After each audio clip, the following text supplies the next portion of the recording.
परिवार और माँ, एक प्रेरणादायी कहानी। एक गांव में एक सुखी परिवार रहता था। उस परिवार में 3 भाई और एक बहन थी। उनके माँ बाप उन चारों से बेहद प्यार करते थे, मगर बीच वाले बेटे से थोड़ा परेशान थे। बड़ा बेटा पढ़ लिख कर डॉक्टर बन गया और छोटा बेटा भी पढ़ लिख कर इंजीनियर बन गया था, मगर बीच वाला बेटा बिल्कुल गंवार और आवारा किस्म का था। कुछ समय बाद उनके दोनों बेटे डॉक्टर इंजीनियर ने शादी कर ली और महीनों के बाद ही इनकी बेटी का भी एक अच्छे घराने में विवाह हो गया। मगर बीच वाला बेटा अभी भी कुंवारा ही था।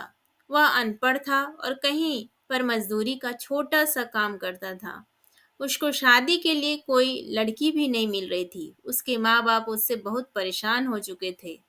अब जब भी उसकी बहन अपने मायके आती, तो वह अपनी डॉक्टर और इंजीनियर दोनों भाइयों से मिलती थी, मगर बीच वाले भाई से बहुत कम मिलती थी, क्योंकि वह उससे ज्यादा पैसे नहीं दे पाता था। लेकिन फिर भी वह अपनी बहन से बहुत अधिक प्यार करता था। कुछ समय बाद उनके पिताजी की बीच वाले बेटे की बिना शादी किए ही मृत्यु हो गई। उनकी माँ ने सोचा, कहीं अब किसी के मुंह से बंटवारे की बात निकले, इसलिए अपने ही गांव में एक सीधी सादी लड़की से मंझले बेटे की शादी करवा दी। शादी होते ही ना जाने क्या हुआ, अनपढ़ बेटा मन लगाकर काम करने लगा और पहले से कहीं ज्यादा मेहनत भी करने लगा। अब कोई भी पुराना दोस्त उसको मटर गश्ती के लिए बुलाता, तो वह मना कर देता। एक दिन उसके डॉक्टर इंजीनियर भाई ने सोचा कि यह तो गंवार और अनपढ़ है, हम इससे कहीं ज्यादा पैसे कमा लेते हैं, इसलिए अब हमें बंटवारा कर लेना चाहिए। माँ के लाख मना करने के बाद भी दोनों बेटों के बंटवारे की तारीख तय कर दी। उन्होंने अपनी बहन को भी बुला लिया। तभी उनका गंवार भाई कहता है कि तुम लोग बंटवारा कर लो, मुझे जो बचे वो दे देना या ना देना, मैं शाम को आकर अंगूठा लगा दूंगा। तभी उसकी बहन कहती है, अरे बेवकूफ, तू तो हमेशा बेवकूफ ही रहेगा। जमीन का हिस्सा तो आमने सामने बैठ कर होता है। और उसकी माँ भी उसे काम पर जाने से रोकती है। उसी वक्त वकील भी आ जाता है और कहता है कि आपका सारा हिस्सा मिलाकर 10 बीघा जमीन और एक मकान है।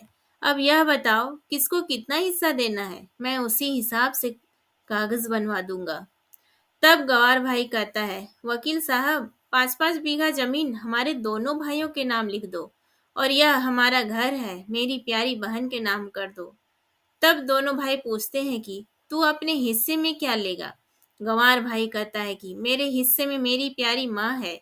वह अपनी पत्नी की तरफ मुस्कुराते हुए कहता है, क्यों, क्या मैंने गलत कहा। उस गंवार और अनपढ़ की पत्नी अपनी सास से लिपट कर कहती है, माँ से बड़ी वसीयत क्या होगी मेरे लिए। उसी वक्त उसका गंवार पति भी अपनी माँ से लिपट जाता है। गंवार बेटे और बहू के प्यार ने जमीन जायदाद के बंटवारे को एक सन्नाटे में बदल दिया। तभी बहन अपने गंवार भाई के गले लगकर लिपट कर रोते हुए कहती है कि माफ कर दो भैया, मैं आपको सम्मान नहीं दे सकी। तभी उसका भाई कहता है, मेरी प्यारी बहन, इस घर में जितना अधिकार हमारा है, उतना ही अधिकार तुम्हारा भी है। और रही बात बंटवारे की, तो बंटवारा नहीं करने से जीवन खत्म तो नहीं हो जाएगा। क्यों करते हैं हम बंटवारा?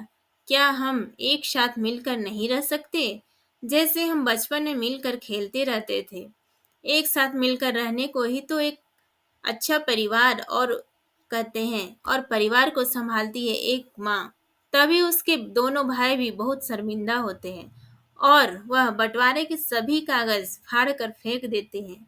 और उस दिन के बाद से उनका पूरा परिवार खुशी खुशी एक साथ रहने लगा।